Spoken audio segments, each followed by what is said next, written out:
Welcome to another episode of Infinite... Oh, wait, it's changed. The title of this show is now Review of the Rulelords. I found out a little bit after making the podcast art and coming up with the name that another Pathfinder actual play show already uses that name. They're playing Strange Aeons right now, and I do not want to step over another content creator's toes, especially another Pathfinder one, so I'm going to respect their name title, and I'm instead changing it to Review of the Rulelords, kind of like the sequel Adventure Path Return of the Rulelords, keeping that motif going. But this is still the same great show where me and my co-host, Beth Perrin, hello, we're going to be going over third-party content, classes, ancestries, and giving them deep dives. And as often as possible, we want to bring the author into that conversation so that we can figure out what they were thinking when they were making the class. And then we're going to give you an overview of it so that you can compare it to Paizo-specific products and see if these classes are just as good quality as ones that you'll get off of Paizo.com. Beth, how have you been doing since the last time that we talked? I'm doing great. Are you kidding me?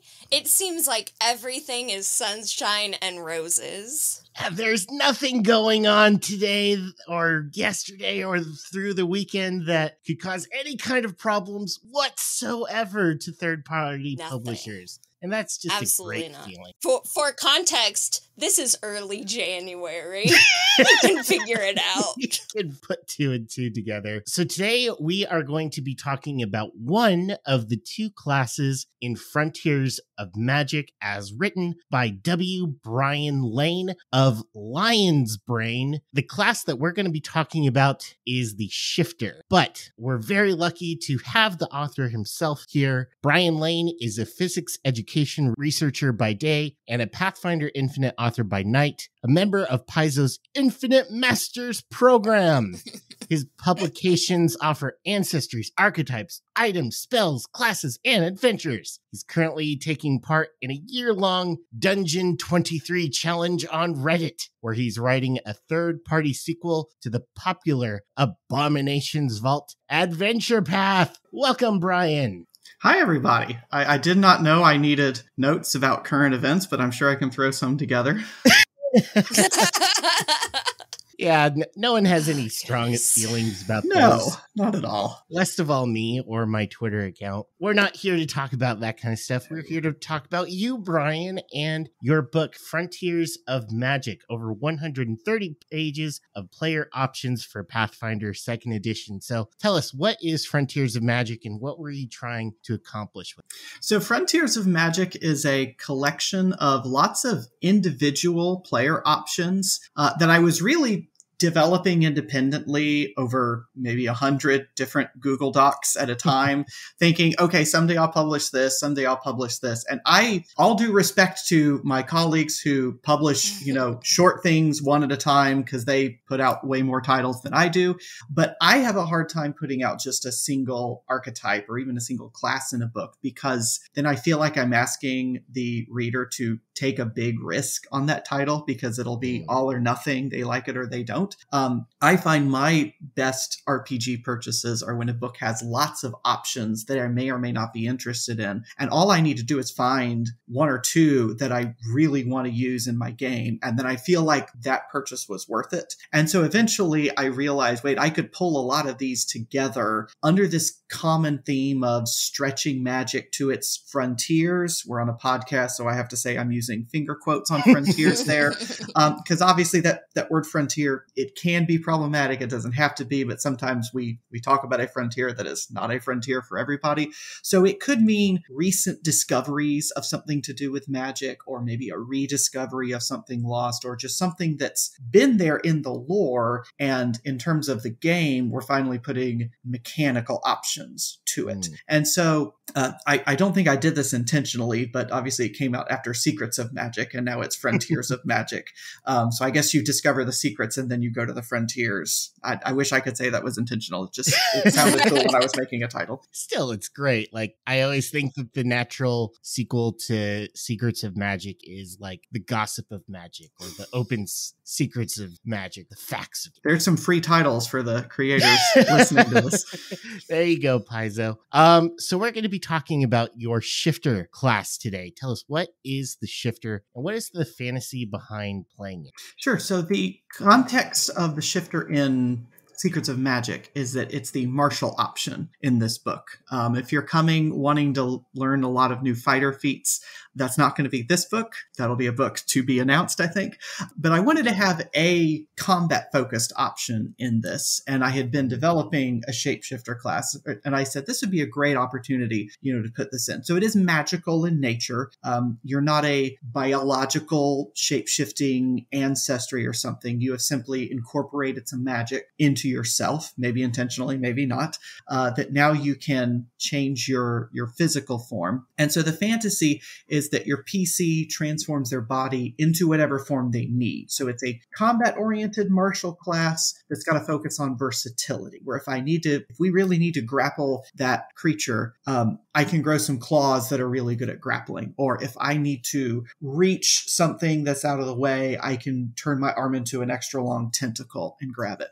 So in fantasy, we might usually think of this as taking on animal forms. We might think of it as something very naturey, but this could also include, extending body parts. It could include squeezing through a narrow passageway, or it could include disguising yourself and taking on more of a stealthy operative infiltration tactic. When I was reading through the shifter, I kept back to certain touch points for me from other pieces of media and fiction. And so I kept thinking of like Ben 10 or Beast Boy, stuff like that were these like characters that transformed into whole other creatures. What were pieces of inspiration that you took from like pieces of media and pop culture? You use the magic word transform there. I'm a big Transformers fan growing up. I think we talked about it a little bit later, but there's a vehicle mode option that you can take as a shifter.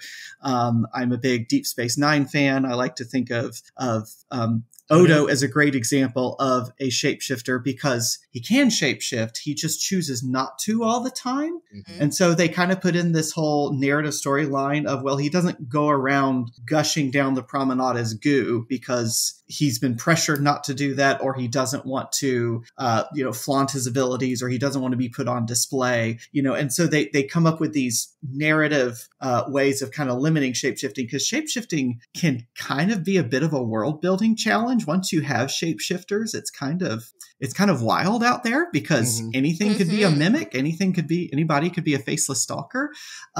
But fantasy kind of reins that in and says, okay, but that's only going to come in when the GM wants to introduce it, right? So there's not going to be, depending on the game you're playing, maybe you're playing this game, I don't know. There's not going to be a faceless stalker around every corner, I hope. But when you make that a PC option, now you've got it in the party. We've got to put it on par with the fighter, with a wizard, with folks who are confined to one form usually. And so I definitely wanted to keep in mind this PC option cannot just take shapeshifting and run away with it and cannot become the star of the show, because that can quickly become overpowered both mechanically and in terms of the narrative, right? We want this to be fun for everybody at the table. And so I tended to focus on, inspiration that would think about how does this fit in with the rest of the party, or how does this fulfill a role in a larger story. But more generally, my inspiration was I really liked the Pathfinder First Edition shifter, which was, I think, the last class to come out for First Edition, like essentially right before they announced Second Edition, they released this one more class. Yeah, I think so. Yeah, but I understood the community's possibly overall disappointment with it, that it didn't quite deliver what they had been wanting in a shape-shifting focus class. And so I wanted to sort of take that lesson and use that to design something that fit both narratively and mechanically and fulfill that fantasy that players wanted to live out. Let's talk about that for a little bit. There was an official Paizo-made shifter in Ultimate Wilderness for Pathfinder First Edition. I looked over it. There are very big differences, but how does your class compare compare or contrast with the one that Paizo officially published? So first of all, big plug for Ultimate Wilderness. Its mechanics are rooted in first edition, but it's got a lot of great advice for running wilderness campaigns or exploration that I think does carry over to whatever system you're using. Some things that I tried to carry over, if you're a shifter in first edition, you get things called aspects, which is where you're not quite ready to turn into a bear, but you're starting to get larger muscles, you're starting to get some claws, you're starting to get some fangs, and eventually you turn into a bear, and eventually you learn to turn into something else. And this was one of the ways they tried to balance it, was that, okay, you can't just turn into anything. You've got something that you like to turn into, and you're trying to learn to shapeshift into other forms. So I like that idea that you are a young learning shapeshifter, right? You always want to think about at first level, it does need to be exciting, but you have to acknowledge you just started this adventure, right? You've got to have somewhere to grow into. And so the way I translated that over was that you can learn new forms, and you're going to learn forms the way a wizard learns spells, right? If I play a wizard, I can have as many arcane spells as I want in my spell book. But aside from the couple I get every level automatically, I've got to go out and learn those. That now becomes a role-playing part of the story that I have to carry out with my GM. I'm going to do the same thing as a shifter. If I want to learn to change into a bear, I've got to go study bears. And maybe that means I go out and I wrestle a bear and I defeat a bear and I study its remains. Or maybe I befriend a bear, or I study enough textbooks or enough bears in museums or something where I can take on the bear's form, so that it's not, I feel like turning into some random animal today.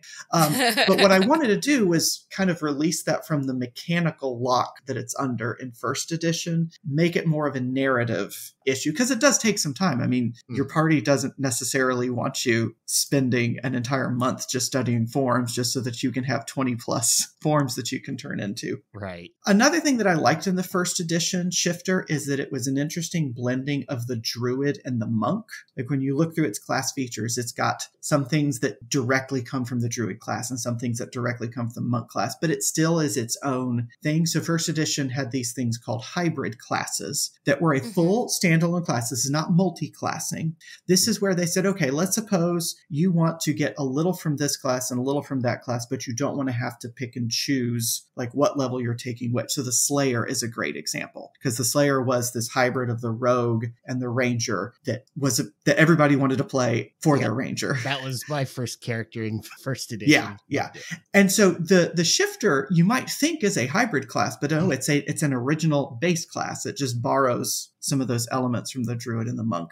And so I wanted to bring that in too. And so if you look at my shifter in terms of its class features, it's very much built on the monk chassis in terms of its progressions and what it can do. And then it does bring in some druid things if you're a primal shifter. We'll talk about that in a second. But I wanted to bring in that element of, you are fighting with your body, and that's very monk-like. And sure, you can pick up weapons if you need to, because probably everybody should have, a dagger and maybe a crossbow. Least, but you're probably going to be fighting with your claws and your tails and your tentacles most of the time. That's what I would hope to do if I was, if that was my main power. I wouldn't want to pull out an axe. I'd want to have gigantic claws to slash things with.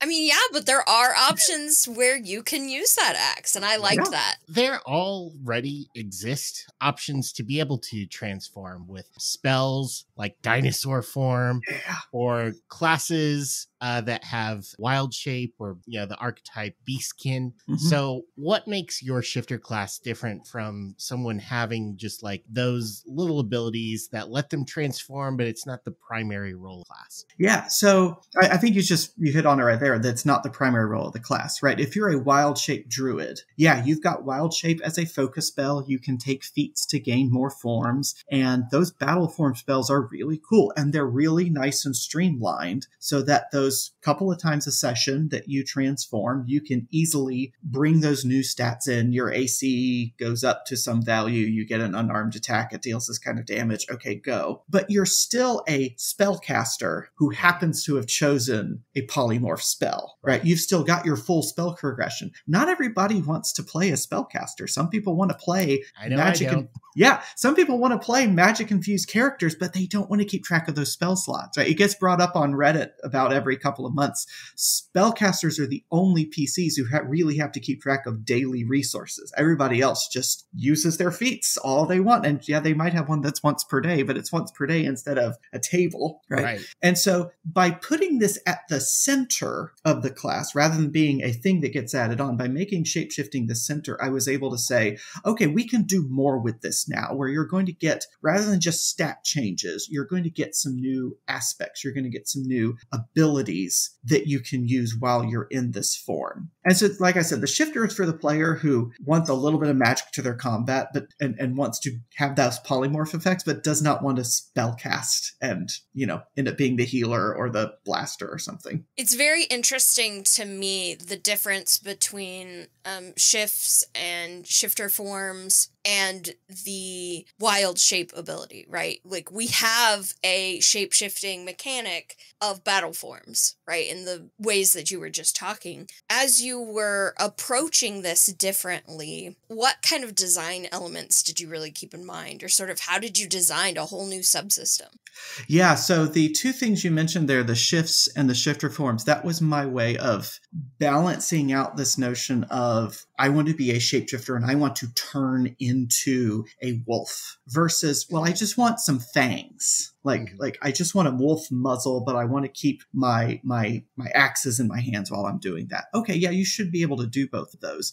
Another thing I had to think about was the difference between my shapeshifting while I'm in combat, where it's making a mechanical difference. It's changing my damage dice. It's changing, my speed or my reach or something, and has all these mechanical considerations, versus I'm in exploration mode and I just want to be able to say I scout ahead as a bird, right? Like those have two different ways of approaching it in the game. And second edition is great because of those different modes of play, where you have a combat encounter mode and you have an exploration mode.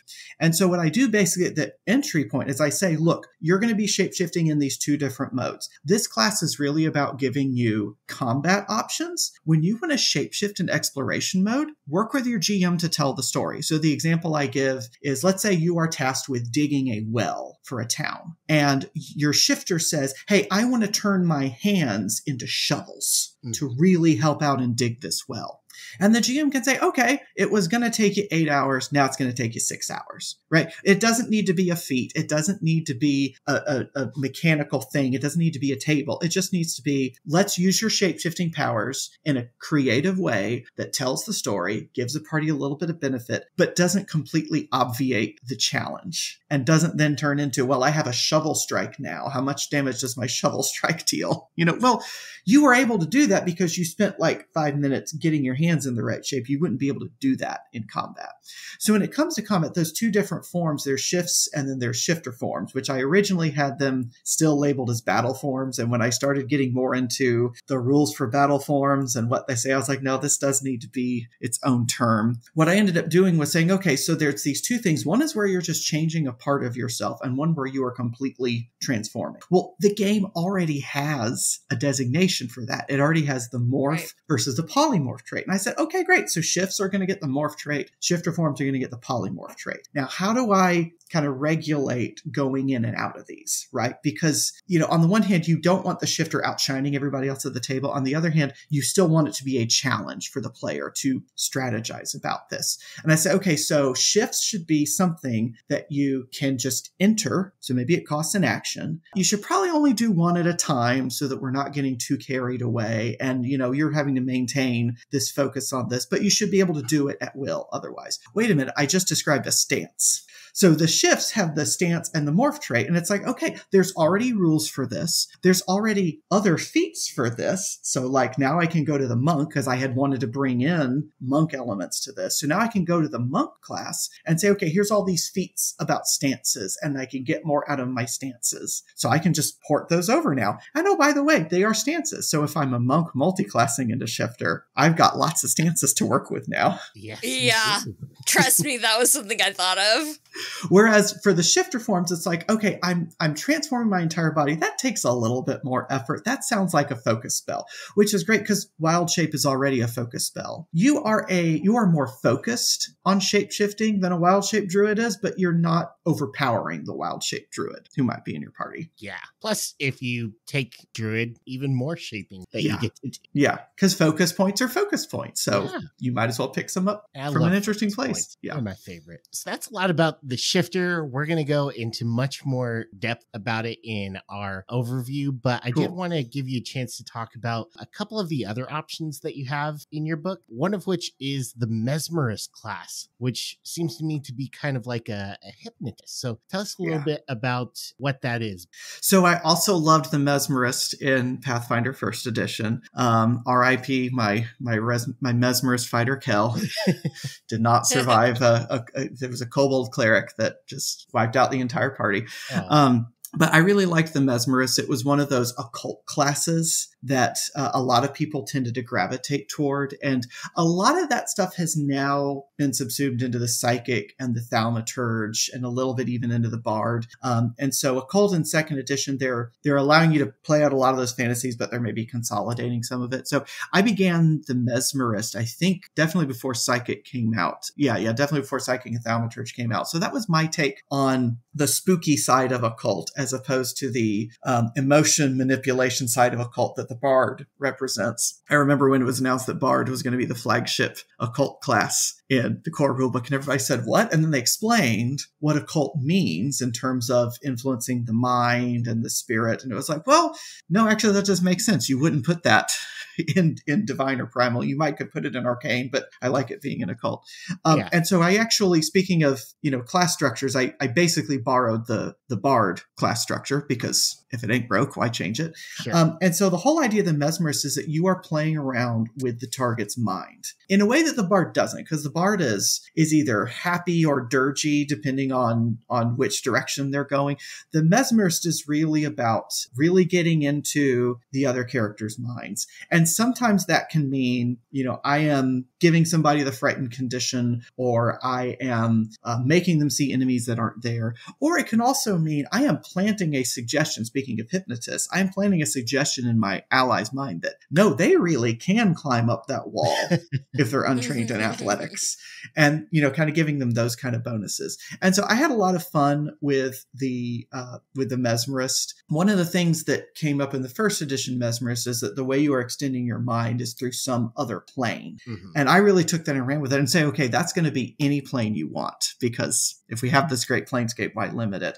And so one of the things you choose as a mesmerist is what plane your mind is touching. And that determines some extra spells you get and some extra feats you can take. But it was a lot of fun to write and to build sample characters and try to figure out, okay, if I'm doing this, what am I doing in combat? How am I helping? What does my action economy look like if I've got these different mind manipulation spells? I know that there are people who would, love to just have the enemy drop their stuff and then pull down their pants and then run away or something. Sounds like something you could do. I should mention I added some spells to the book. There's spells for all kinds of casters, but a good chunk of those I wrote to support the mesmerist, to do that type of thing where you can't see your equipment on yourself anymore, or you can't draw a weapon without overcoming, your inner desire for peace or something like that. Right. And then the only other thing that players love more than classes are archetypes. And you have a couple: aggressive mage. A lot. A lot. Aggressive mage, incapacitator, illusioneer, and wishing mage. We'll talk about a couple of the shifter ones in a little bit, but give us a little breakdown on each of those ones. Yeah, so this book was originally my magic archetypes book. And then I said it needs something a little meatier, and that's really where the shifter and the mesmerist came in, was to be sort of the sort of class anchors, and then everything else kind of comes around that. So I wrote a bunch of archetypes. I thought they were really fun. And then Secrets of Magic came out, and we finally learned what a class archetype was, because class archetypes were defined in the core rulebook, but they didn't give us any, or in the APG, there weren't any class archetypes. And we all said, but what is this thing? And when they came out, I said, okay, this is great design space, because now I can say, I'm going to subtract something from your class and add something back in. And so that's really fun to play around with spellcasters, because you can do things like change the spell list. So the example we have of that right now in Paizo material is the elemental spell list, which is basically, you want to be a blaster? Okay, here are all the blasty spells, go. And so that's where I got things like the Wishing Mage, where you have a limited spell list that's focused on just making impossible things happen. Or something like the Aggressive Mage, where I play around with spell attack rolls versus spell DCs, right? So those are the same number, just one is 10 plus the other. The Aggressive Mage is where you get an option to say, no, I'm going to be better at spell attacks, but my spell DCs are going to suffer. And so there's some interesting design space opened up there. Now that you're playing around with people's classes, you can say, I can give you something that's a little bit more powerful if I take away something that your class had before. So one of the things that I first noticed when I opened up the PDF is, well, two things. One, it's 139 pages. Holy moly, this thing is massive, which we've talked about how it's 2 classes, ton of different archetypes. There's a bunch of spells. You said it like there's a few spells. There are more than a few spells. I should say there's a few sections of spells because that is more accurate. Yeah. And then second, I noticed that there was a Foundry link. And so one of the first things I did when I started looking into this stuff, well, what's in the Foundry link? And all of those aforementioned spells are in that. So I kind of wanted to talk to you a little bit about that. What is it converting something that you've written for publication to a virtual tabletop system? Yeah, so I learned how to create stuff for Foundry after I published this. So the Foundry support you mentioned is ongoing. Not everything is supported yet. I'm going through the book now and adding stuff as I go. It turns out classes are really hard. Like if somebody would like to do a video tutorial on making a class in Foundry, that would get a lot of views from me. But spells were a great place to start with. First of all, because I had to make custom spell lists. So one of the first things in the book is the Chromatic Mage, which has its own light-based spell list. So it's got all of the chromatic spells, all of the prismatic spells, and anything that plays around with light or illusion, it's got. And so I said, okay, so I need to add this spell list if I'm going to upload this archetype to Foundry. Oh, shoot, that means I need to add the spells I wrote that go into this archetype. And so spells were a great place to start with because they're small. You can do a couple at a time and then take a break. And the formatting is very straightforward to follow. Like pretty much any spell variation you want is already there. So if you've got a spell that it's like this one, but it does this instead, okay, great. Just copy paste that and then modify it. Put it in your compendium. I'm speaking like a programmer here. Copy, paste, modify is our mantra. Yeah. The archetypes are also a great place to start because essentially you're making a collection of feats. And the feats are nice. They're bite-sized nuggets. The classes are proving to be really fun to do. I'm actually working on a couple classes right now that are a little bit more martial focused that I'm playtesting in Foundry because playtesting is a lot easier in Foundry because I can just throw in a map, throw in a few iconics, and then add my little guy to the party. But those are requiring me to go in and say, okay, what is this thing that I'm bringing in? Like, let's say I'm working for Paizo and I'm designing the Thaumaturge and I have exploit vulnerability. Where does that go? Because it's not a feat. It's not a spell. I guess it's an action. So I have to go and create an action that does these things. So how do I automate this process? And so I'm learning some things that can be automated very quickly and some things that the system itself might have to grow before it can be fully automated. I was searching through the Foundry Reddit recently for somebody who was trying to do a similar thing to what I was trying to do with the class. They said, how would I design a new category or a new tab on the character sheet to track this? And they said, you would have to create a new system. Like you would have to take the PF2 system and rewrite it. That would not be a mod. So there may be some things that are not quite as fully integrated as we might like, but I'll keep revisiting it as I learn more about Foundry and continue to update that. Well, this is a great looking book. We're going to do a little bit more of a deep dive into the mechanics of the shifter. But before we let you go, Brian, where can people find you or what other projects can people get a taste of Lion's Brain Gaming? I spend a lot of time on the Infinite Possibilities Discord, which if you are at all interested in third-party content content. It's a great place to come ask questions, eavesdrop on the chatter between a lot of third-party publishers. If you're thinking about publishing, it's a great place to learn how people's processes work. If you just want to learn a little bit more about what's coming out or get announcements, that's a great place to go. Twitter, while it's still standing, I'm there at Lion's Brain. I'm also on Dice Camp, also at Lion's Brain. You can also see me very soon at Third Party Con. Looking forward to that. I am hoping to demo some things. So I've got a sample already up on Pathfinder Infinite that I'm hoping some streamers or players will pick up that weekend. And then I'm also hoping to host a stream about the third-party creation process. We're very glad to have had you on. We're very excited about this class. I'm personally excited to have you be on Third Party Con. But with that, Brian, we're going to let you go, and we'll be back right after this brief message to talk to you more about the Shifter. Hello, my name is James Beck from Eldritch Osiris Games. Eldritch Osiris Games is the first TTRPG workers co-op in history, specializing in Pathfinder 2nd Edition. Eldritch Osiris Games is built on the foundation of giving voices to creative authors who don't normally have a roadmap into the publishing industry. We push forward as a diverse set of voices in the company, regardless of a person's identity. Part of the foundation is equality, with every person in the staff having a say on all important decisions the company makes. Being the first TTRPG co-op, we are here to set an example that workers' equality is not only possible, but instead become the industry standard. Basically, we're a group of nerdy friends who want to publish work for people to enjoy. You can find amazing work such as the Ironclad and Symbiote class, or dive into new ancestries like the Uplifted Bear. And if you're a GM, check out our amazing one-shots and bestiaries to spice up your combats and adventures. Find all of this and more on EldritchOsirisGames.com or follow us on Twitter at EldritchOsiris for constant updates. Well, I guess we should get the Rulelord talking again.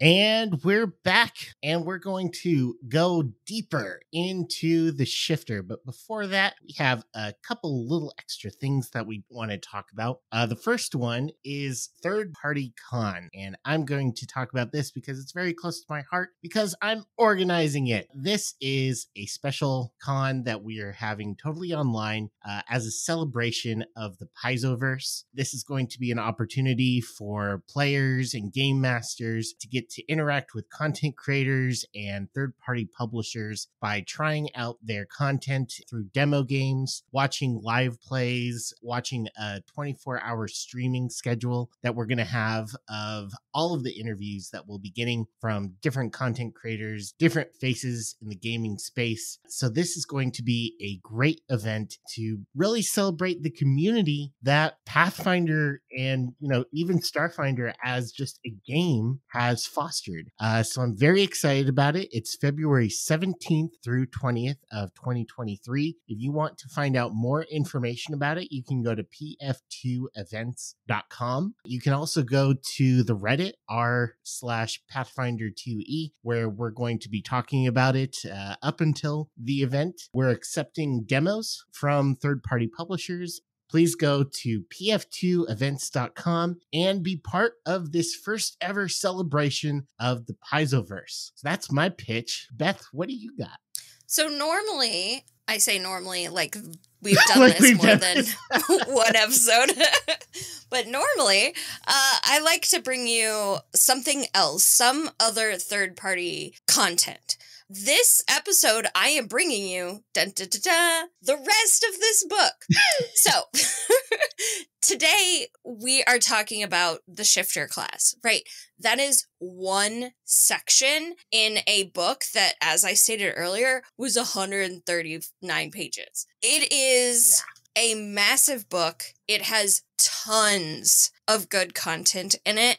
I haven't even been able to finish it all. Now, part of that is because I'm super busy, but also because there's a lot here. There is absolutely a ton here. So please, absolutely please, if you like anything that I'm going to say about the Shifter, you're going to love the rest of this book. I especially find it interesting that in a book called Frontiers of Magic, we picked the martial class to review. So, because of course we did. It's a very unique working martial class. I love it. Yeah. We're going to talk about how unique it is because it really is. But there's so much more here, and if you liked Secrets of Magic, this just gives you even more to work with. So that is what else I wanted to talk about before we got into it. Yes, and we are going to get into it hard. So we're going to start off with just the basics, the stuff that you get in the first couple of pages before you get into the real meat and potatoes of the class. Starting at level 1, Beth, what do you get as a shifter from level 1 when you're just getting off ground? So the first thing that caught my eye was key ability score. Now, the first two, that's right, the first two, strength and dex. Makes perfect sense. If we're talking about a shifter class, we're typically talking martial, right? Strength and dex. Right. The third key ability score is charisma.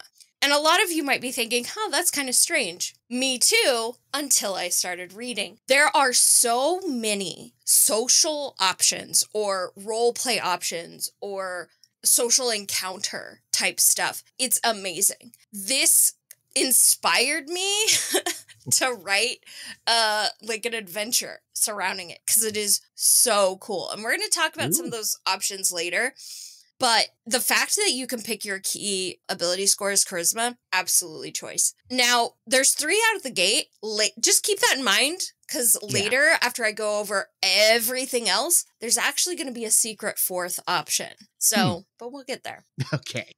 Next, we've got hit points. So it's 10 plus constitution. Pretty standard for a martial class. Sure. You get expert perception, expert fortitude and reflex saves. All of this, Pretty again, standard, pretty standard. Skills I found to be kind of interesting. You are automatically trained in deception, which is kind of cool and really does lean into that socialness.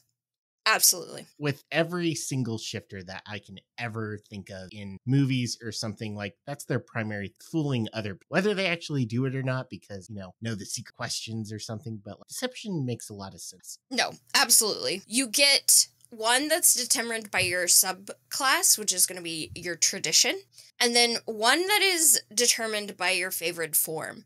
You kind of got a sense of what forms were like in the interview portion of this, but don't worry, we'll explain it all. We'll come back to that. So automatically, you're going to get 3 skills. Then you get 2 plus your intelligence modifier. 5 skills right off the bat. Yeah, not bad for a martial class. Trust me, you could do worse.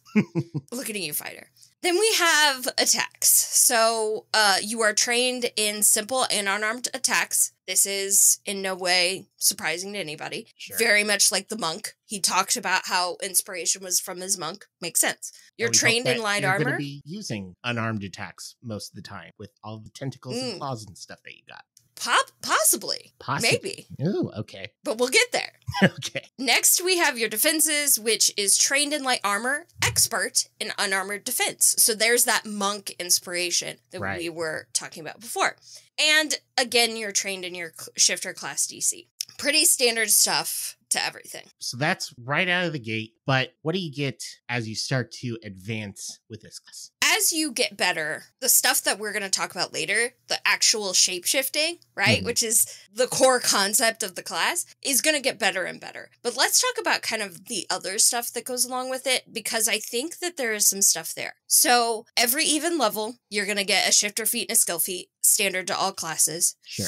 At 3rd, 9th, and then 17th level, that's when your forms are going to get better. So we're going to talk about these advanced part of your aspects, or your forms.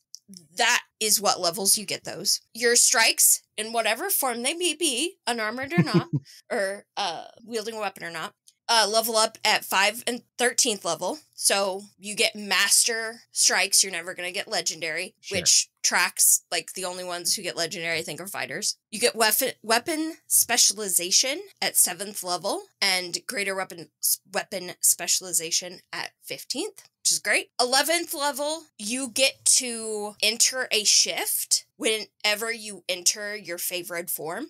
Now, remember what we talked about in the interview portion, and we'll be going over this again in a bit. That is going to allow you to enter a stance right away, already as a base core concept of the class. Like, you don't have to take a feat to do that. Now, you can take feats to do it much better. Yeah. But the fact that you get that as a core ability is kind of cool. Yeah. However, I think that it comes with the biggest drawback of this class, which is that 11th level, your class DC, that remember I just mentioned, goes to expert. It never goes to master. Oh. And that is really going to limit later levels what damage you're going to be outputting, okay? Right. Anything that goes off of your class DC is really going to limit that. So, mind you, that would have been probably at 19th level, like the rogue, or it could have been at 17th level, like the monk. Mhm. But that's, pretty high level of play.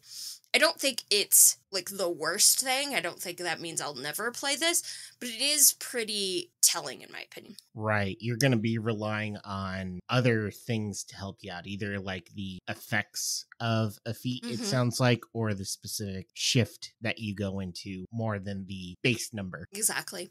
Well, and a lot of your shifts rely on, like, your strength and your dex and stuff like that, too. So just something to keep in mind. Sure. Finally, the capstone ability, level 19, is something called Novel Gestalt, which, let's just be real here, is a pretty cool name of an ability. It is very cool. But what's it mean, Beth? Fair enough. This is something that you get to create whole cloth. You get to design a shifter form with your GM. So you can say everything that goes into it. You get to build your own third-party form, and this becomes your new, like, favorite form, right? This is what you want to turn into all the time. I think it's an awesome ability.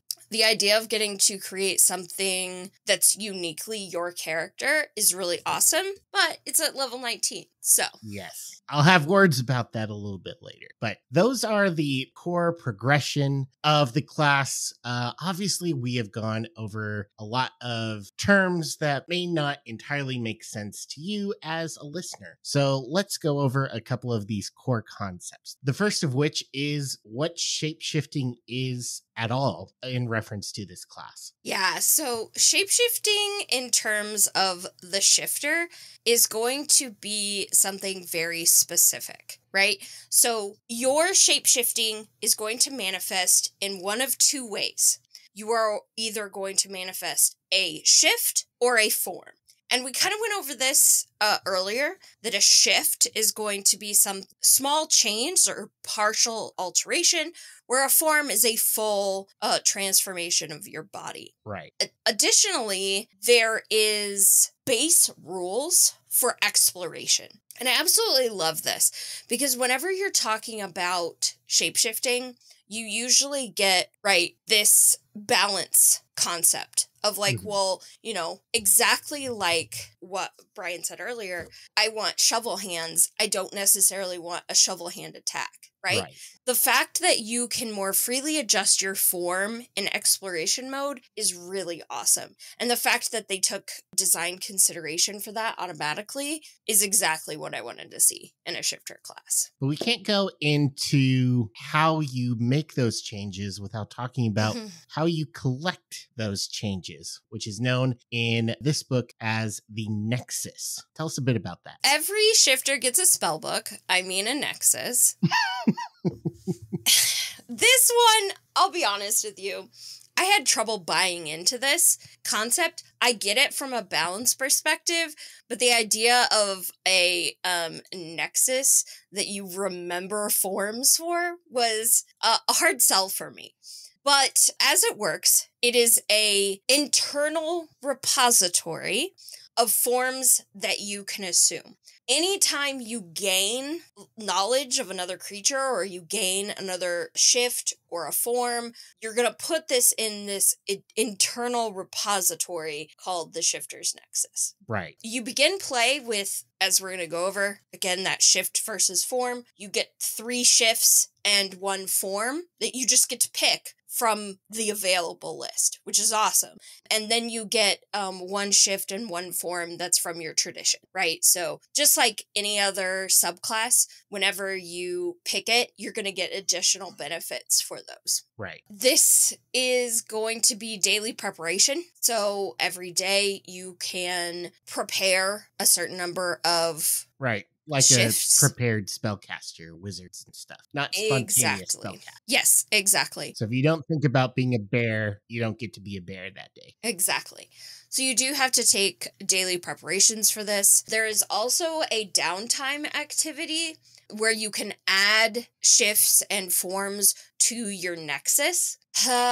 What to say about expand Nexus. So you spend a day studying a creature and then you have to make a roll, right? Of like, how much knowledge have I gained that I add this to my Nexus, right? Right. And it's this idea that we talked about in the interview portion, right? You know, do you hang out with the bears? Do you dissect the bear? Do you melt the bear in acid? I don't know.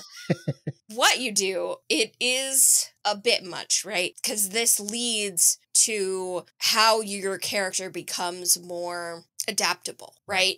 And so putting that behind downtime, and some people take advantage of downtime much more than others, can be difficult. So I would definitely work with your GM on that if you're finding you're not able to get that downtime for the abilities that you want. And as GM, you might have to limit your shifter's exposure to zoos as they travel around Galarian. Or they, start kidnapping animals.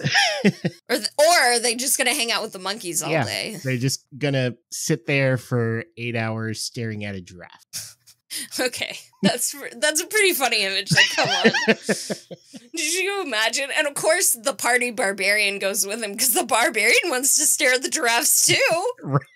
Next thing you know, it becomes a whole outing that you were not prepared for as the GM. And then you have the ability to, at the end, make a roll, and you could have been there that whole time and be like, I learned nothing about this. I don't understand giraffes. Why are their necks so long? How does that even work?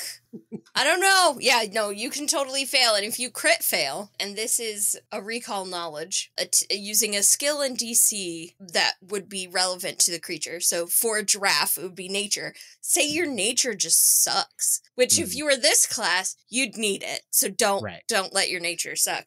But say it did, and you made that recall knowledge check. If you critically failed, you can never try again. So giraffes just remain an enigma. You never figure out how they have the same number of vertebrae in their neck as you do. And you're just like, I can't. Right. But not sure how I feel about that. But as this is a type of magic, I get to mention that this is my favorite type of magic, which is focus points. Insert the horn thing. Do, do, do, do. I love focus points. I do too. I also love that you get one automatically. So not all classes do. Usually you have to take a feat of some sort to get access to, a focus spell or whatever. You get one automatically as a shifter, which is great. Now, I should explain that when we're talking about shifts and forms, you only need a focus point to go full form. Right. To do a shift of that partial body alteration, you want a tentacle arm, you do not need to spend a focus point on that. Yes. But I found the ways to refocus to be very, most of these make sense. Contemplating the form of your shifter's nexus. Okay, so you're gonna think about being a bear real good, think about hibernation and stuff. Okay, that's fine. Begin studying a creature whose form you'd like to adopt. Okay, you see a bird, like, oh man, it'd be cool to fly. Then there's resting in a pile of formless matter. Which I think there are many Very different ways to interpret what that could be, but that's one of the ways you can refocus is being in a pile of formless matter. Again, all I can think of is the barbarian being like, that's nasty. Right. I see Ian Like, Malcolm walking up and be like, well, that is one big pile of formless matter. But that's a blob. Oh man, is that what the guy was in Ghostbusters 2? I don't remember The that. ooze? Oh man. It could be ooze. Ooze could make sense. Yes, I suppose you could Just a pile of pink gloop. lie on the remains of a gelatinous cube. Yes. Yeah. No, it's pretty awful.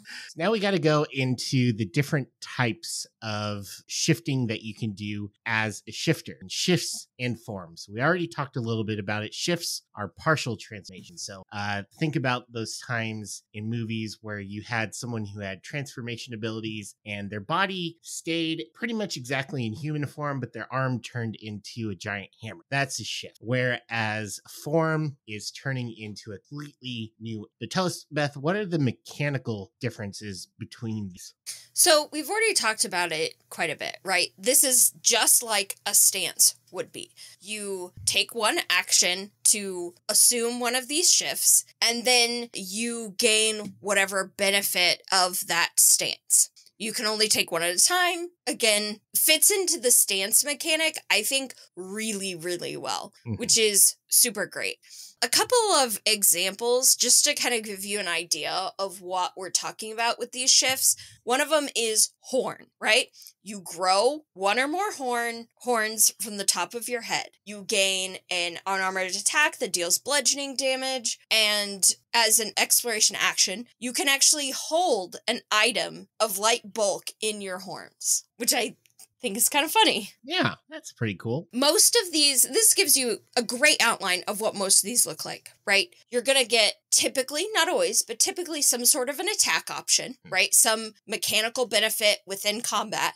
And then there's almost always an exploration example, right? This is what it will grant you during exploration mode. These are also the most versatile because they're largely one action as far as I saw. Yeah.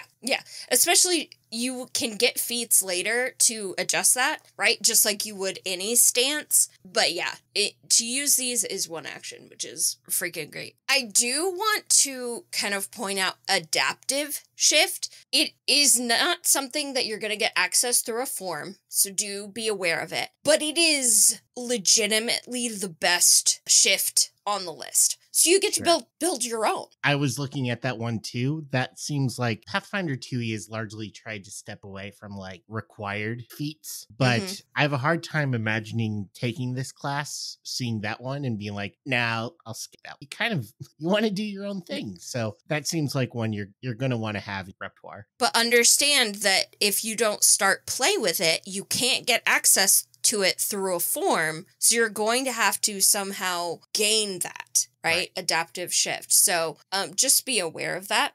It's definitely one that I would take a level 1, hands down.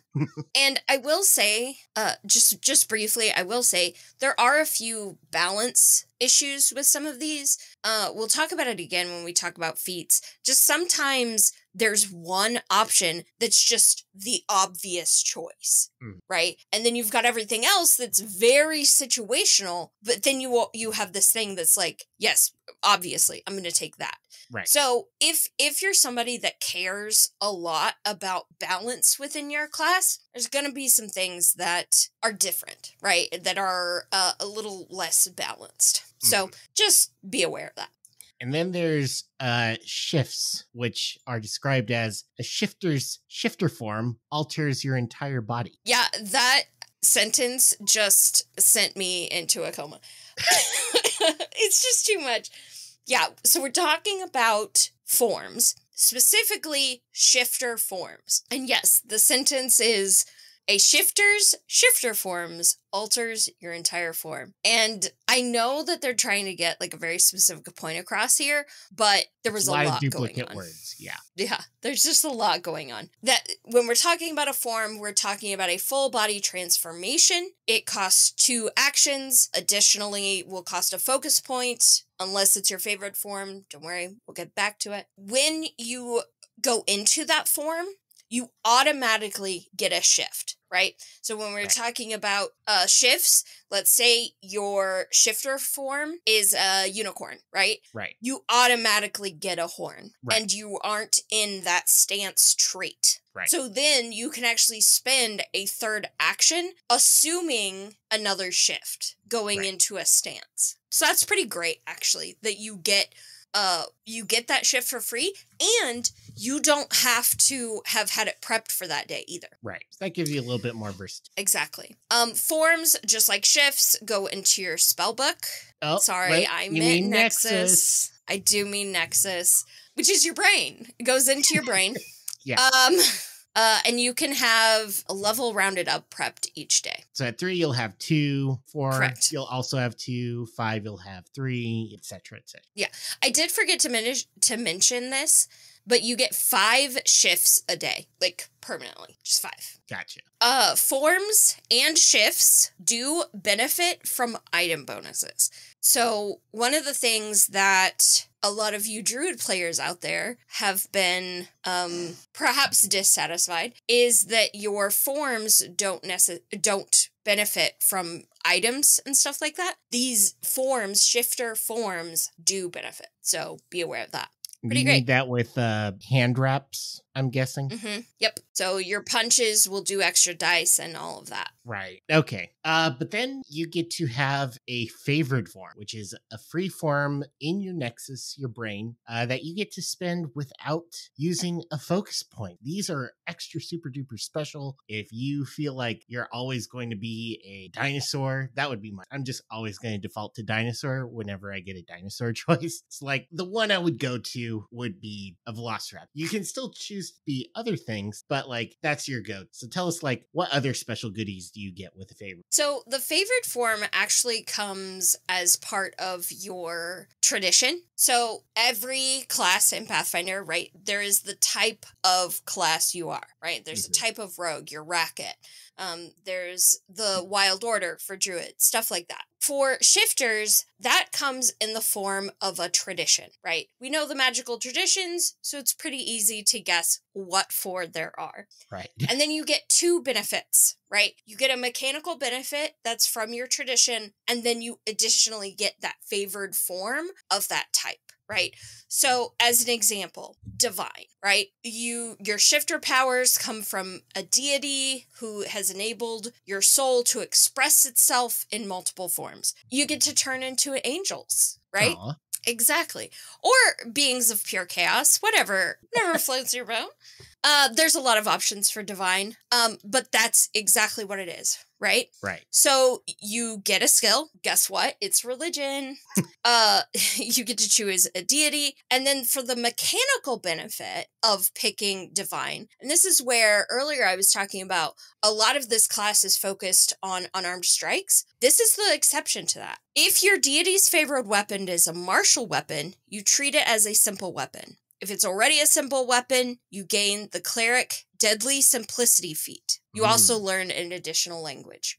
So that allows you to take advantage of weapon feats. Right. And really focus on that. And there are actually shifter feats that benefit when you use a weapon as well. Like one of the feats you can get is Attack of Opportunity, which you can use unarmed strike too. But still, not everything is focused on unarmed strike. Right. Then we're not going to go through all of the traditions. There's only the 4, but I feel like Divine gives you an idea of how they're kind of laid out, right? Yeah. Then you have Primal. And let me tell you, if I was a DM who gave a toot about balance, this would break me as a person. I don't really, but I would probably change some of this language because as a primal tradition, you are part of a druidic order. You learn the druidic language, become bound by druid anathema. you choose a druidic order. You gain that order's listed feat, and you are considered part of this order's prerequisite. You get a druid dedication for free. And there's a lot that come with this. It is absolutely a lot. Any spells you gain from your druid order, you use your class's DC proficiency and your charisma. So if you're a charisma shifter, that's great right there.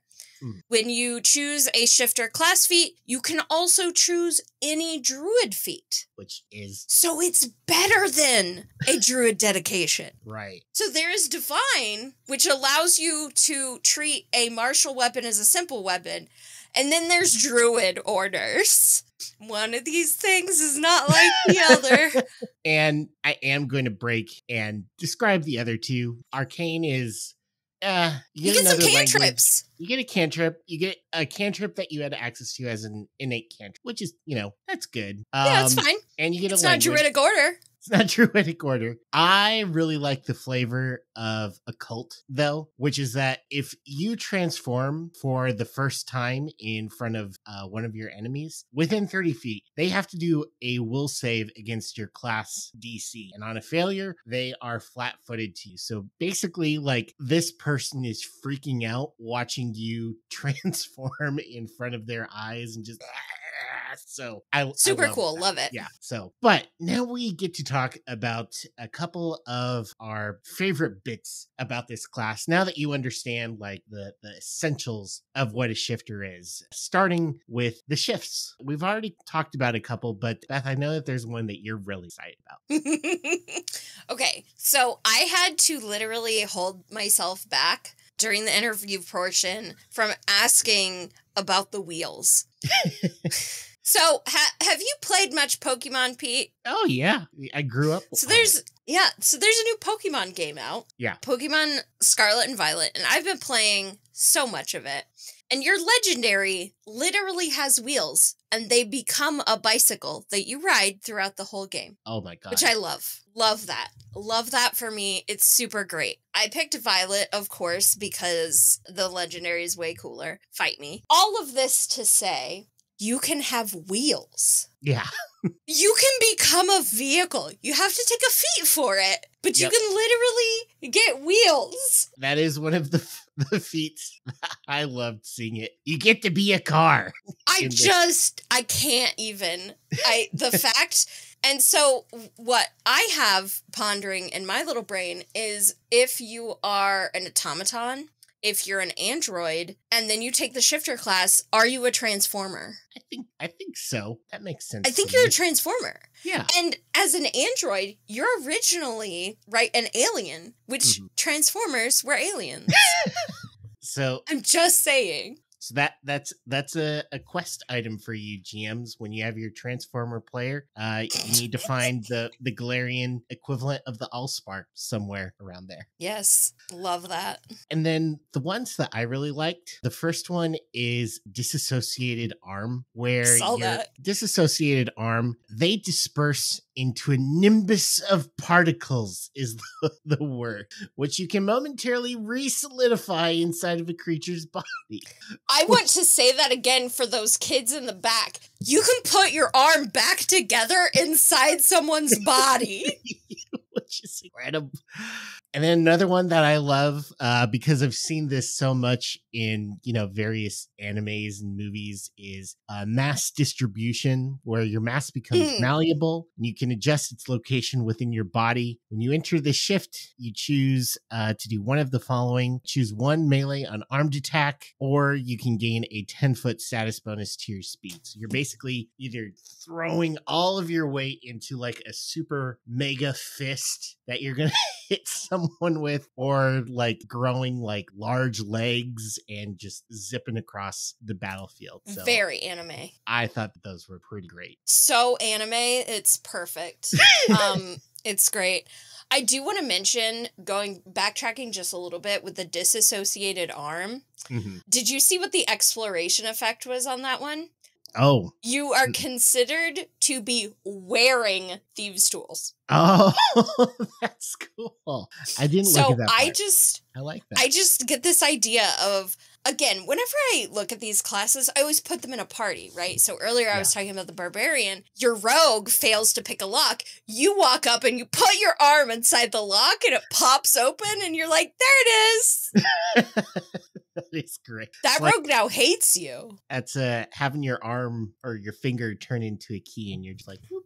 Mm-hmm. So I love it. So there are a couple of really great shifts. There's, ones with claws, venom, tentacles, all the kind of stuff that you'd expect to get, many of which we will see from forms as well. And this is, I think, where the real meat of the class is. So we tried to keep it just to a couple of our favorites. But Beth, why don't you start with one of your favorite forms that is in this class? So I absolutely love all of the forms, right? We've already talked about some of the things that you can kind of turn into. My absolute favorite, and this is one you can take at first level. I do want to make a note here. When we talk about these forms, we'll say what level they are because they do have levels. So certain things you won't be able to get access to until later levels, and then you would retrain your ability to use that. So say my favorite form at level 1 is a creepy doll, because that's an option.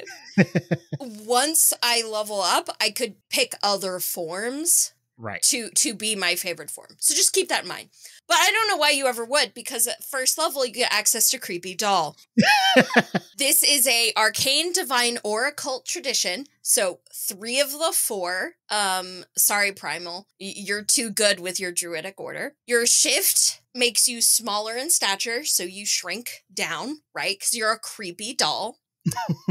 But the skill you get, and this is the best, intimidation. Ooh. Because of course you are. It's a creepy doll. Yeah. You transform. Annabelle. Exactly. Or what's the new movie that's coming out? It's like Megan. I think it's called Megan. Ah, right. So you transform into an ambulatory doll, which if you have a poppet in your party, I'm positive they are not going to appreciate this joke. But you gain a blank stare that demoralizes a target, and then you get a ranged, unarmed stare mental attack. I freaking love it. It's so good. As you level up, remember earlier I was talking, you level up from, I think it's 5th, 9th, 13th level. You get a reaction called a stuffing loss. Whenever you take a bleed damage, stuffing fills out. And then you immediately get to use a blank stare against the person that did this to you.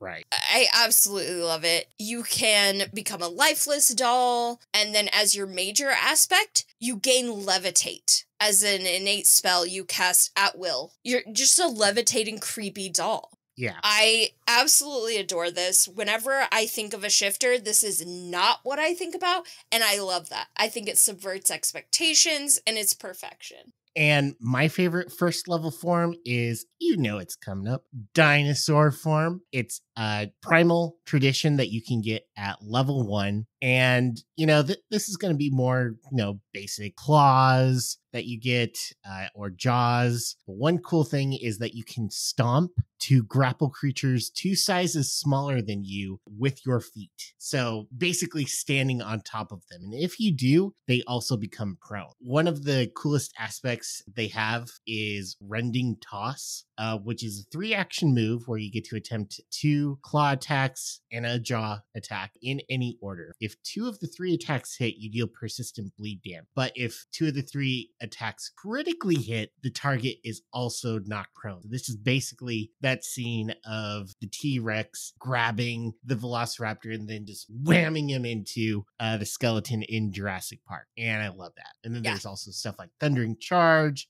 Roar is the major aspect. And as a dinosaur lover, all of that speaks. Yeah, no, I definitely agree. I think the dinosaur form is kind of your bread and butter form that you're going to get the most use out of. Yeah. Great first pick.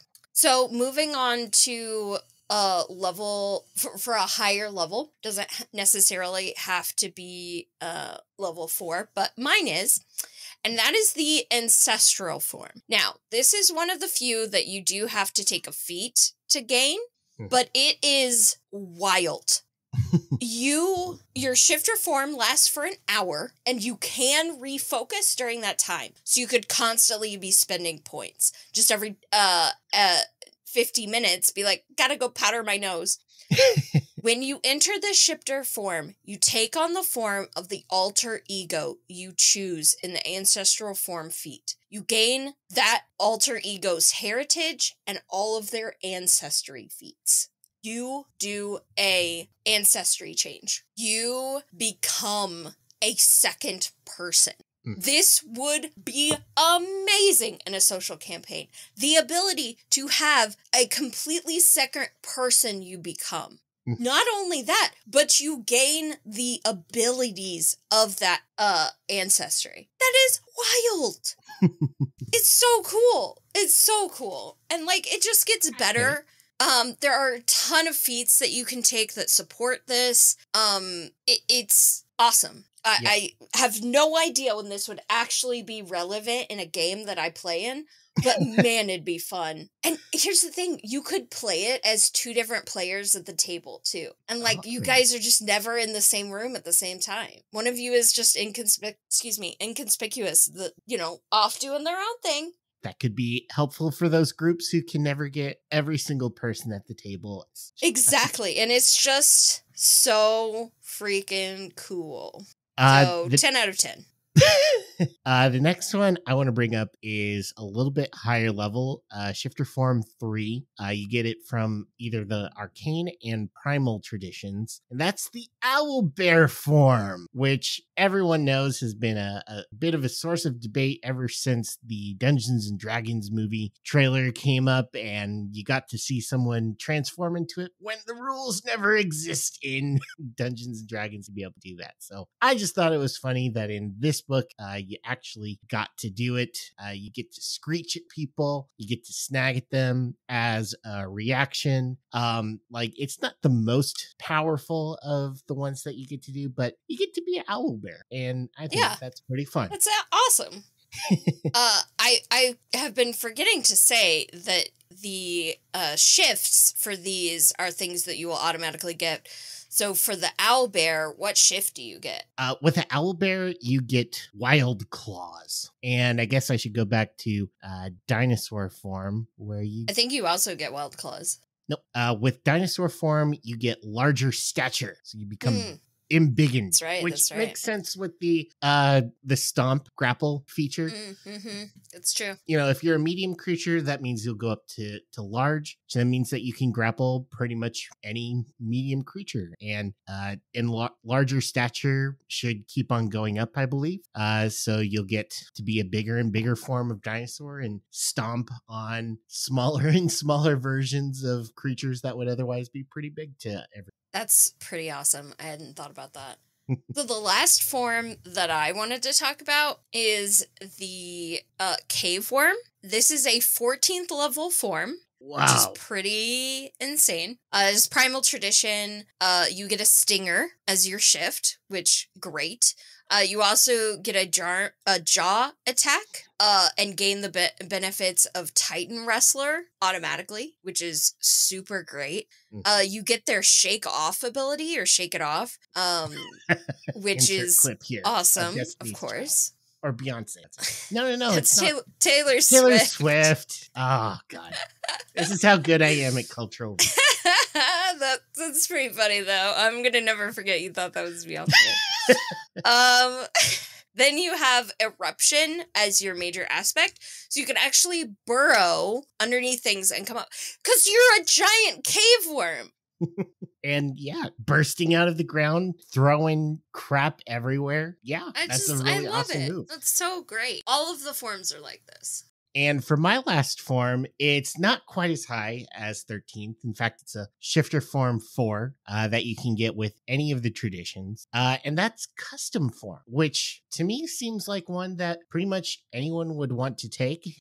Your body takes on an amalgamation adjustments. You gain the following aspect. Choose 2 shifts you prepared today. You apply these shifts without the stance trait. So you're basically, kind of doing a Build-A-Bear version of any of these forms. You're coming up with your own look, your own set of weapons. It doesn't look like anything besides like what you want it to be. And as you level up with it, your greater aspect is you get another shift. With your major aspect, you get another shift. So you're going to have, looks like 5 shifts by the end of by the time that you max out this form, which, is gonna look wild. It's gonna be incredible. If like you could do it earlier, like I could definitely see this being a favored form for many people, but since it's a 4th level form, gotta wait for a little bit. Its shift that it gets automatically is adapt shift, which we already talked about. Talked about how awesome that is.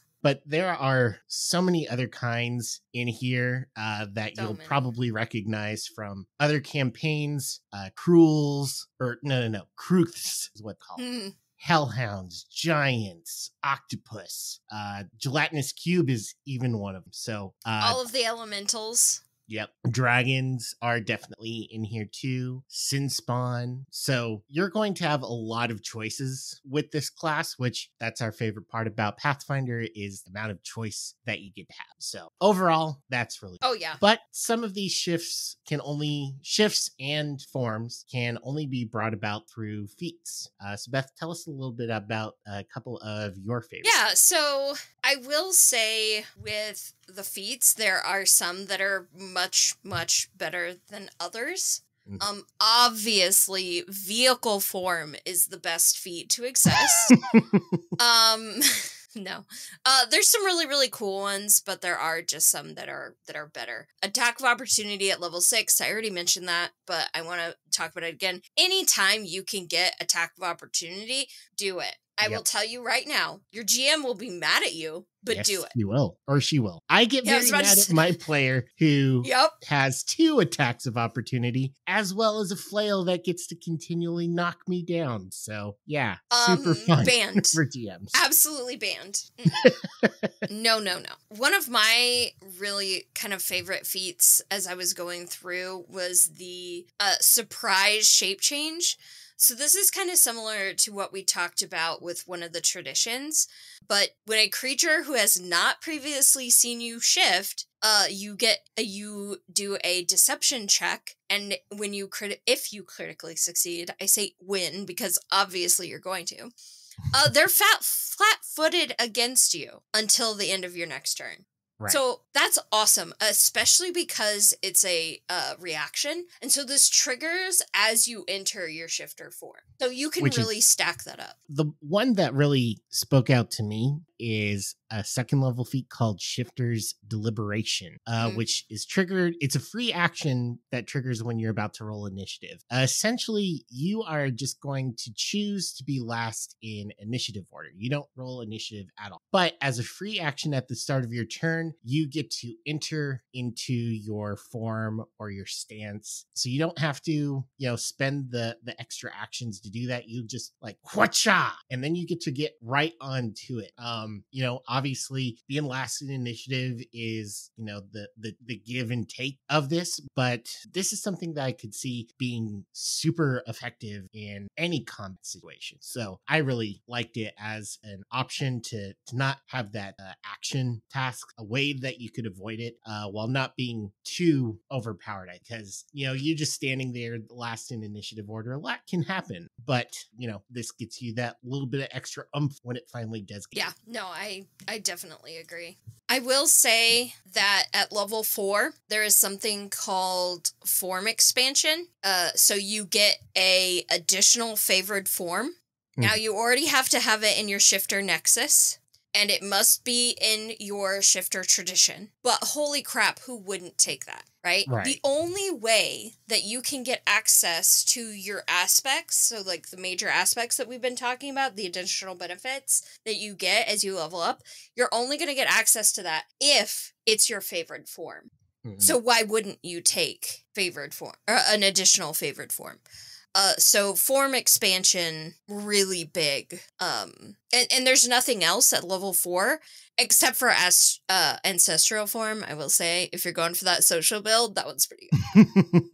And yeah, my bit of looking into this is I'm kind of getting into the review part a little bit early, but there are a lot of feats, which generally is a pretty good thing. But some of them I felt could have either been incorporated into a shift somehow, or one of the forms, or could have been left out entirely. So like one of them is Your Next, which is a feat some other class has. I forget what that one is, but it's a feat level 1. I'll talk about it more at the review stage, but there's almost no reason to take that one over some of the other options that you have. Agreed. So there's some in here that like I think could either be make a form a little bit better, or maybe you could make them into some higher levels, do a little bit more, so that there's more to choose as go on instead of so many front loaded feats. But yeah, that's kind of all I have to say broadly until we get to the review stage. Well, before we get there, we need to talk about archetypes.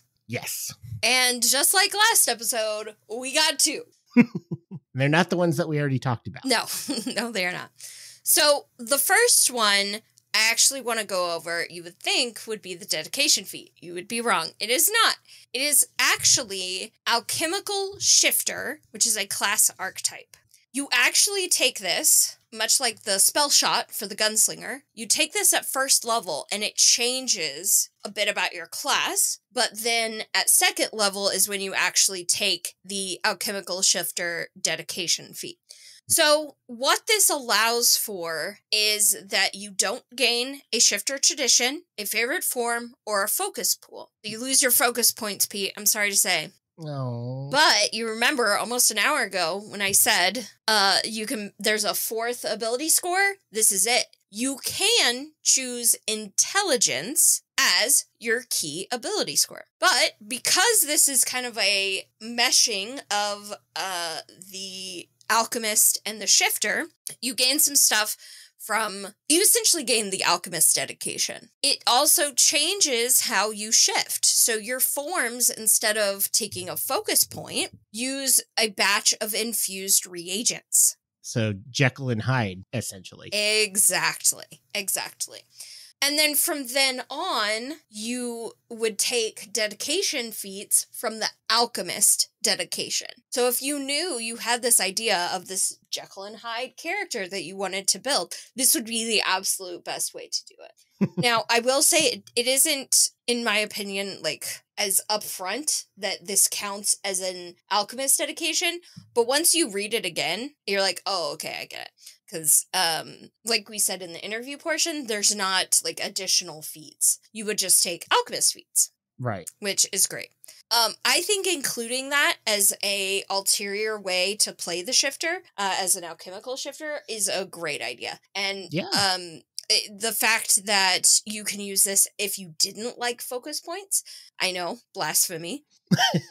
Don't ever tell me you don't like focus points, or we'll have words. Yeah, that's fair. In fairness, I do agree. I actually really like the focus point system.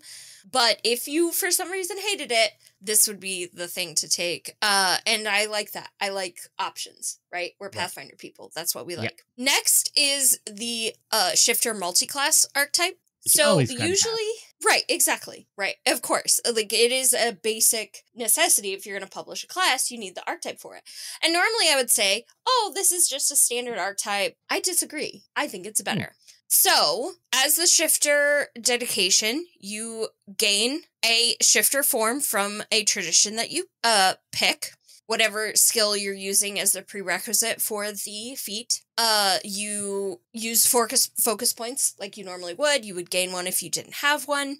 And you get trained in the shifter class DC, which is great. That's pretty basic intro to the class. Right. Then you get, at level 4, you have the option of taking basic shapeshifting. You gain a shifter feat, pretty basic. Then you get something called shifter hardiness. This is, again, a level 4 feat that you can choose. Right. You gain 3 additional hit points for each shifter archetype class feat you have.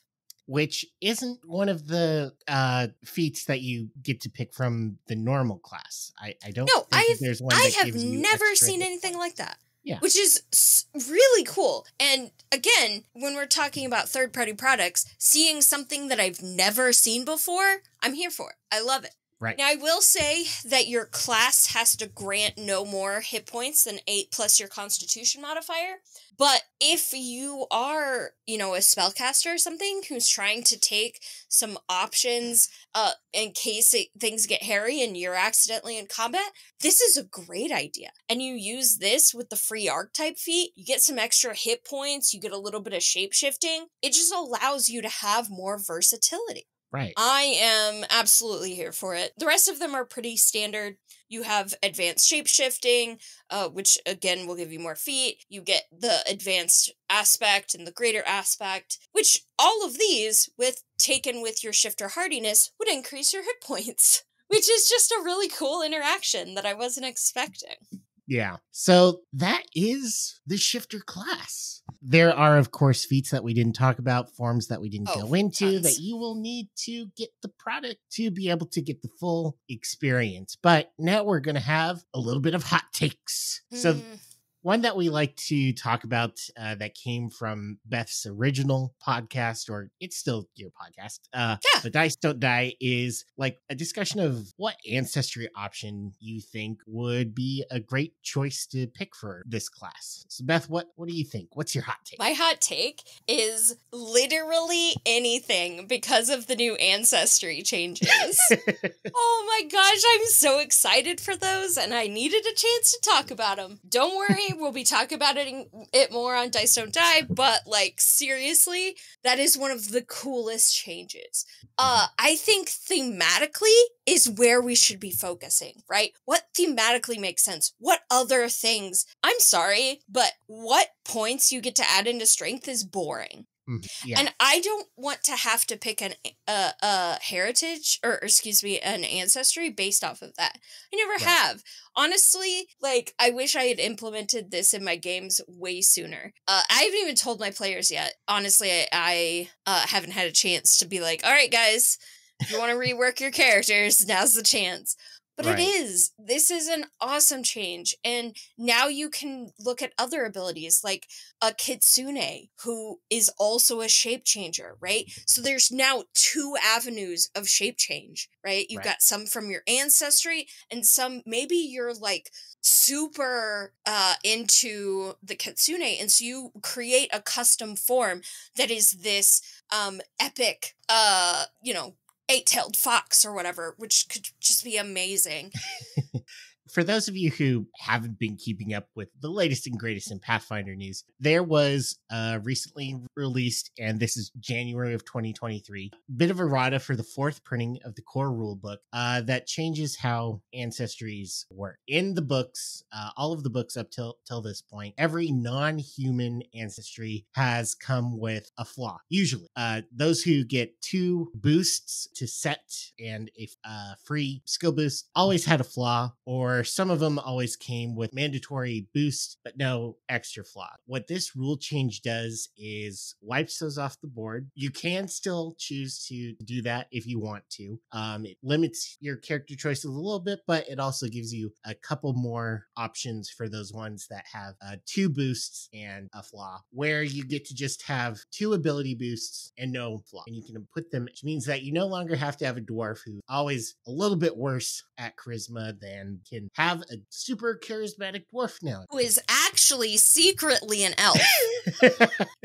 So it's not a change that you have to do. It's not saying none of these things that existed before are canon anymore. You can definitely still have the quote unquote bioessentialism versions of the ancestries, but now you have a little bit more tools to be able to make more versatile ones while still having the uniqueness of the ancestry feats that every ancestry gets that is unique to that ancestry. So it just reworks the math a little bit so that you're not so restricted. So yes, I would agree with you that all of them now are definitely good and viable. So one of the characters that we built as we were kind of testing these was a sprite that turned into a dinosaur. Oh, this tiny little thing that inflates. Yeah. At first like level, that. it's like a little compy that comes and bites your ankles, but eventually it's a T-Rex. Right, exactly. And I love that. And your sprite can have +2 strength, +2 dex if you want them to. Yeah. Go for it. Do it. But even without those considerations, there's 3 that I think really fit within the shifter class particularly well. The first 2, Kitsune and Anadi. Kitsune are fox-type folk from Japanese folklore, have a bunch of different tails, kind of like Vulpix from Pokemon, and they can transform between like a human form and this cool fox. Anadi, similarly, are people who can turn from humans into big spiders. They're really cute spiders. I know if you have arachnophobia, like avoid this one, but they're really spiders. I agree. It's a great ancestry too. So if you want an ancestry that just has like more transformations, like those are 2 great ones, I think. But also flesh warp. There's not many cases where you get to say, yeah, flesh warp. But the idea of this creature that is this abomination before God of different body parts and different shapes and like ooey gooiness and stuff, also having the ability to shift its form into, all these different things, I think is very thematically on. So those are my recommendations for ancestries to pick if you want. I think if you're going with purely traditional or basic, I'm going to call you basic, you would go human though, right? Dr. Jekyll, Mr. Hyde. Yeah. What it says about us as humans. Every transformer that we've ever known has, well, not I guess. Anyway, so now we are at our last little bit, which is our overall thoughts about this class. Beth, you covered a lot of things in depth, really took a look at the mechanics of this class. What do you think? I think as long as you're not afraid of trying something third party, if you're going to let your players go out of their comfort zones, I would absolutely play this class. I think that is it going to be the star of the show? Be aware of that. Maybe. Especially if you have a min-maxer at the table. Just kind of be aware of that. But in other ways, I think there's still some, work that could be had on this class as well. I love it, okay? I'm going to start there.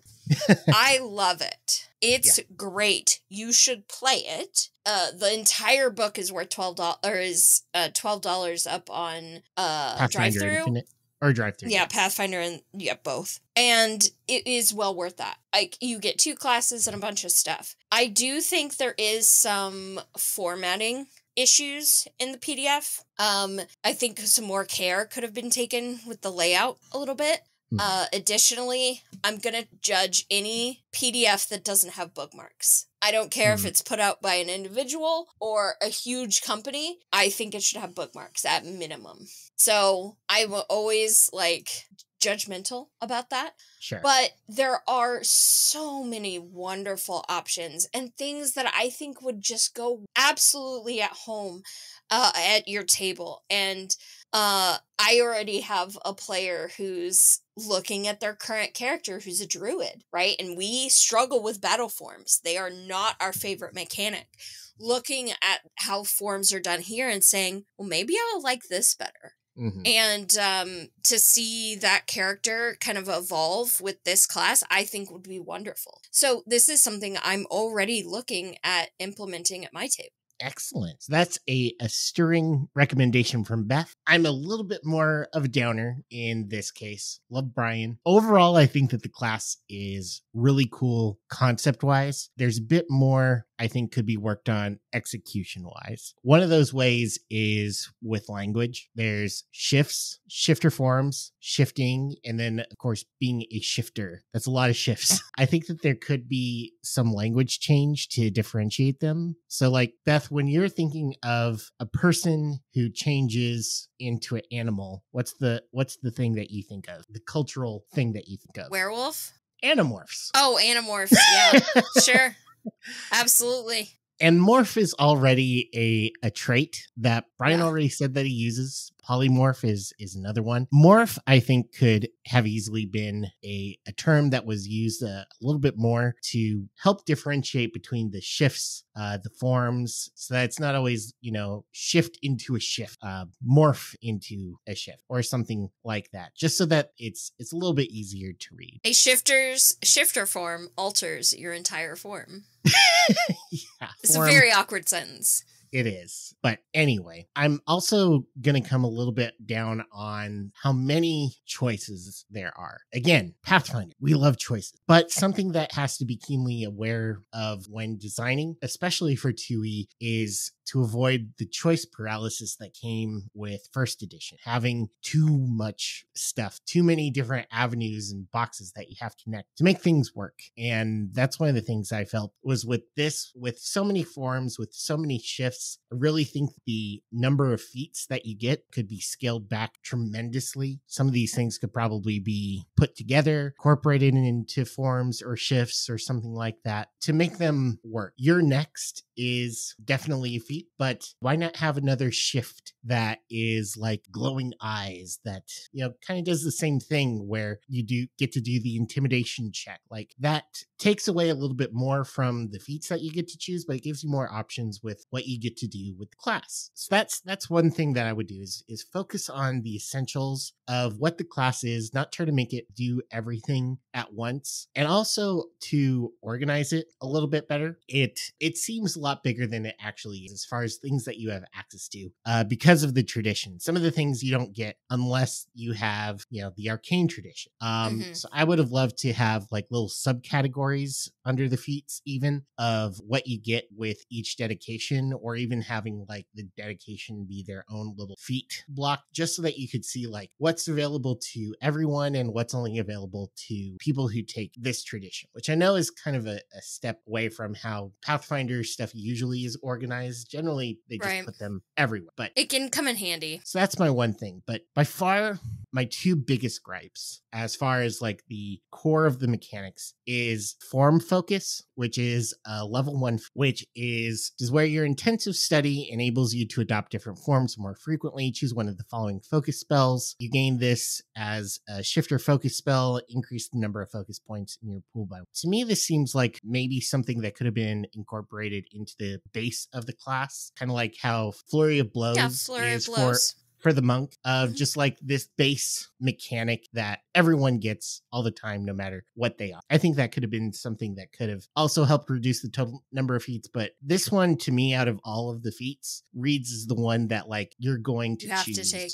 Yeah. So especially because it's 2 focus points in at level 1. Exactly. The other one is with the novel Gestalt, which this is incredible. It's an awesome mechanic. Why is it at 19th level? Almost no group gets to 19th level. Like the only adventure path that I have ever gotten this close to 19th level is Fist of the Ruby Phoenix, and that's because it starts at 10. I would love to see this reformatted where the novel Gestalt happens earlier. It doesn't necessarily have to happen low level, but like maybe 10th level, a region where most people will actually get, because I think this is one of the coolest parts about it that I don't think anyone's actually ever going to get to experience because of how high up it is and the levels that you get to choose. So yeah, that's fair.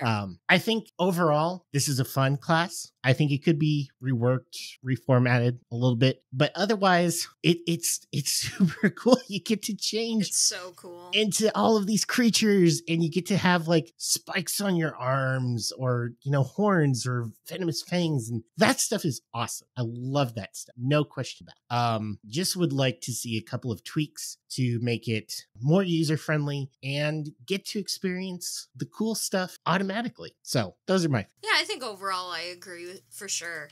When it comes to it, I think as is, it is absolutely still something I would let one of my players play. Yes. And that's the ultimate rating is, would you let your players play it? And yes, I would let my players play this. Easily. Absolutely. I would be excited to have one at my table. Because here's the thing. I really hate battle forms. I really hate battle forms. And this, I think, does it so much better. Yeah.